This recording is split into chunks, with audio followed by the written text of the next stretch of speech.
شاہ است حسین، بادشاہ است حسین، دین است حسین، دین پناہ است حسین۔ یوم عاشور پر آج مذہبی عقیدت اور احترام نواز رسول صلی اللہ علیہ وآلہ وسلم حضرت امام حسین رضی اللہ تعالیٰ عنہ اور ان کے رفقا کی قربانیوں کو خراج عقیدت۔ لاہور میں یوم عاشور کا مرکزی جلوس نثار حویلی سے برآمد، شہداء کربلا کی یاد میں گریہ زاری اور نوحہ خوانی۔ کراچی میں 10 محرم کا مرکزی جلوس نشتر پارک سے برآمد ہوگا۔ اسلام آباد، راولپنڈی، کوئٹہ، پشاور، ملتان، فیصل آباد، سکھر سمیت تمام چھوٹے بڑے شہروں میں مجالس ہوں گی۔ علماء ذاکرین شہداء کربلا کی عظیم قربانیوں کو ذکر کریں گے اور مختلف پہلوؤں پر روشنی ڈالیں گے۔ مجالس اعزا کے بعد عاشورہ پر ملک بھر میں سیکیورٹی کے سخت اور فول پروف انتظامات، ہزاروں پولیس اور سیکیورٹی اہلکار تعینات۔ جلوسوں کے مقررہ راستوں اور گرد و نواح میں موبائل سروس بند رہے گی۔ کلوز سرکٹ کیمرے نصب، صوبائی ڈویژن، ضلع تحصیل سطح پر کنٹرول روم سے سخت مانیٹرنگ ہوگی۔ جلوسوں کے داخلی اور خارجی راستوں پر سخت چیکنگ۔ ونزویلا میں قیامت خیز زلزلہ، زمین لرز اٹھی، بلند و بالا عمارتیں زمیں بوس، 188 افراد ہلاک، ہزاروں افراد زخمی، سینکڑوں لاپتہ۔ امداد بڑھنے کا خدشہ۔ چند منٹوں کے دوران زلزلے کی 2 خوفناک جھٹکوں نے ونزویلا کو ہلا کے رکھ دیا، شہریوں کو سنبھلنے کا موقع بھی نہیں ملا۔ پہلے زلزلے کی شدت 7.1 اور دوسرے کی شدت 7.5 ریکارڈ۔ ہر طرف ملبے کے ڈھیر، تباہی کے مناظر، سونامی کی وارننگ جاری۔ ونزویلا میں ایمرجنسی نافذ۔ مرکزی مائیکیٹی ایئرپورٹ کو بھی شدید نقصان پہنچا۔ کریبین جزائر، میکسیکو اور امریکہ سمیت کئی ممالک میں بھی زلزلے کے شدید جھٹکے محسوس کیے گئے۔ کیلیفورنیا میں زلزلے کی شدت 5.6 ریکارڈ۔ جاپان بھی زلزلے سے لرز اٹھا، شدت 6.9 ریکارڈ۔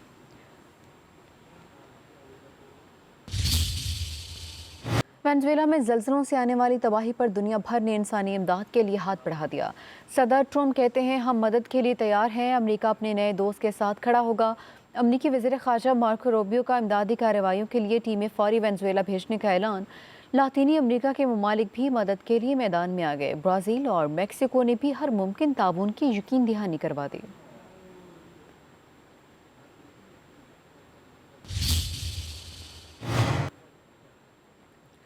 صدر آصف علی زرداری اور وزیر اعظم شہباز شریف کا وینزویلا میں زلزلے سے قیمتی جانوں کے ضیاع پر اظہار افسوس۔ صدر زرداری نے کہا مشکل گھڑی میں وینزویلا کی حکومت اور عوام کے ساتھ ہمدردی کا اظہار کرتے ہیں۔ پاکستان کے عوام وینزویلا کے عوام کے غم میں برابر کے شریک ہیں۔ امید ہے وینزویلا کے عوام اس سانحے کا بہادری اور عزم کے ساتھ مقابلہ کریں گے۔ وزیر اعظم شہباز شریف کی زخمیوں کی جلد صحت یابی کی دعا۔ مشکل وقت میں متاثرہ افراد کے ساتھ اظہار یکجہتی۔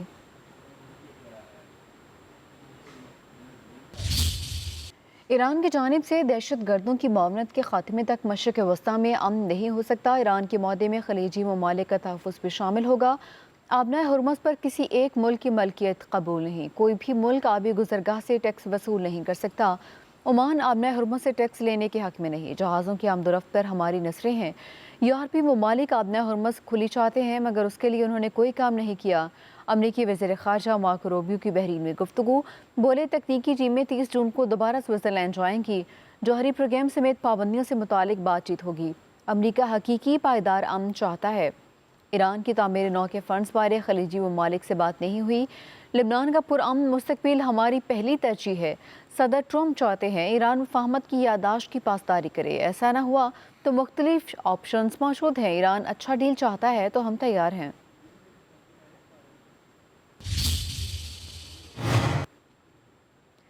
ایران سے رابطے کے بغیر آبنائے ہرمز کے لیے کسی بھی نئے بحری راستے کا اعلان ناقابل قبول ہے، انتہائی خطرناک ہے۔ ایرانی پاسداران انقلاب کا انتباہ۔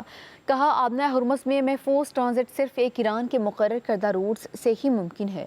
آبنائے ہرمز سے گزرنے کے لیے پاسداران انقلاب کی بحریہ کے ساتھ کوارڈینیشن لازمی ہے۔ ہدایات کی خلاف ورزی کرنے والے جہازوں کو کارروائی کا سامنا کرنا پڑے گا۔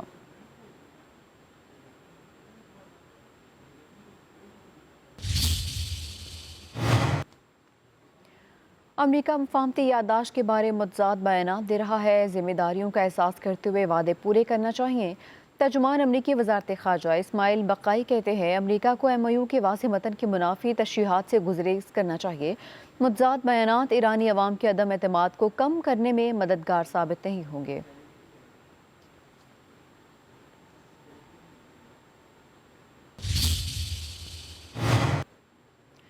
ایران جنگ میں نیٹو نے مایوس کیا، ہمارا ساتھ نہیں دیا، صدر ٹرمپ کا نیٹو چیف سے شکوہ، بولے مذاکرات میں ایران کے ساتھ معاملات بہتر انداز میں آگے بڑھ رہے ہیں، ایران آبنائے ہرمز سے ٹول ٹیکس نہیں لے گا، ٹرمپ کی ایران کو فنڈز دینے کی تردید، کہا کہ ایران امریکی کسانوں سے خوراک خریدے، ادائیگی منجمد اثاثوں سے ہوگی، یوکرین جنگ نے دفاعی صنعت پر گہرے اثرات مرتب کیے ہیں۔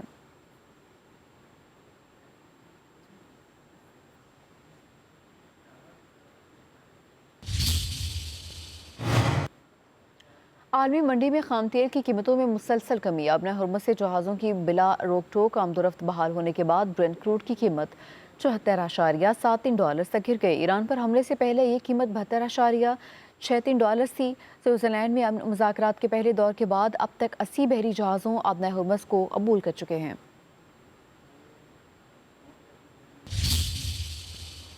اگر کوئی بری نگاہ سے پاکستان کی طرف دیکھے گا تو انشاءاللہ ہم اس کی آنکھیں نکال لیں گے۔ پہلے تو انڈیا کی جنگ کی فتح، اور وہ پاکستان جس کو کہا جاتا تھا کہ یہ سفارتی طور پہ یہ آئسولیٹ ہو چکا ہے، یہ تنہا رہ گیا ہے، آج وہ پاکستان اللہ کے فضل و کرم سے ساری دنیا میں گونج رہا ہے۔ آج پاکستان کو پیس میکر کے طور پہ الحمدللہ ساری دنیا اس کو مان رہی ہے، اور دنیا میں اس کا ایک جو مڈل پاور رول ہے وہ اللہ تعالیٰ نے دے دیا ہے۔ آپ نے دو ملکوں کو لا کے ایک میز پہ بٹھا دیا جو 47 سال سے نہیں بیٹھے۔ پاکستان امت مسلمہ کو لیڈ کرنے کی صلاحیت رکھتا ہے، ایران جنگ میں اللہ نے پاکستان سے کام لیا، پاکستان دنیا کا واحد ملک ہے جو ایران کے ساتھ اس مشکل وقت میں کھڑا تھا، دنیا ہمیں پیس میکر کے نام سے جانتی ہے۔ نائب وزیر اعظم اسحاق ڈار کی لاہور میں میڈیا سے گفتگو، کہا وزیر اعظم اور فیلڈ مارشل نے امن کے لیے دن رات کوششیں کی، مار کہا کے بعد دنیا پاکستان کی صلاحیتوں کی معترف ہو گئی، پاکستان کو تنہا کرنے کا خواب دیکھنے والوں کو رسوائی کا سامنا ہے، وطن عزیز کو بری نظر سے دیکھنے والے کی آنکھیں نکالیں گے۔ اسحاق ڈار بولے پاکستان ذمہ دار ایٹمی قوت ہے، اب ہم نے معاشی قوت بننا ہے۔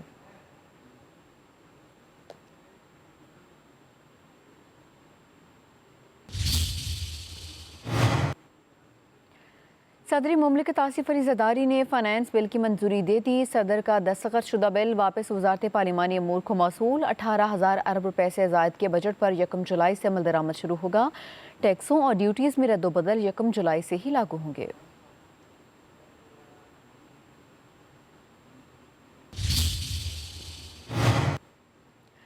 حضرت علی بن عثمان حجویری المعروف داتا گنج بخش کے دربار کو غسل دینے کی تقریب، نائب وزیر اعظم اسحاق ڈار نے مزار کو عرق گلاب سے غسل دیا اور چادر پوشی کی۔ تقریب میں صوبائی وزراء بلال یاسین، سلمان رفیق، معاون علی ڈار کی شرکت، علماء مشائخ اور زائرین بھی شریک ہوئے۔ حکومت مظاہرین سے مذاکرات کرنے کے لیے تیار ہے، تمام مسائل کا حل مذاکرات ہی سے ممکن ہے، آئینی ترمیم کے لیے 2/3 اکثریت درکار ہوتی ہے۔ آزاد جموں کشمیر کے وزراء کی اسلام آباد میں پریس کانفرنس، چودھری رفیق نیر نے کہا کہ کالعدم ایکشن کمیٹی کے جائز مطالبات پورے کیے گئے، مہاجرین کی 12 سیٹوں پر اتفاق رائے پیدا کرنے کی کوشش کی گئی، آئینی کمیٹی میں وفاقی حکومت، آزاد کشمیر حکومت کے 2 نمائندے شامل تھے۔ چودھری قاسم مجید نے کہا کہ پرتشدد واقعات کی وجہ سے اب تک 15 ارب روپے کا نقصان ہو چکا، آزاد کشمیر کے عوام کا پاکستان کے ساتھ بہت مضبوط رشتہ ہے، آزاد کشمیر کے پرامن ماحول کو خراب نہ کیا جائے۔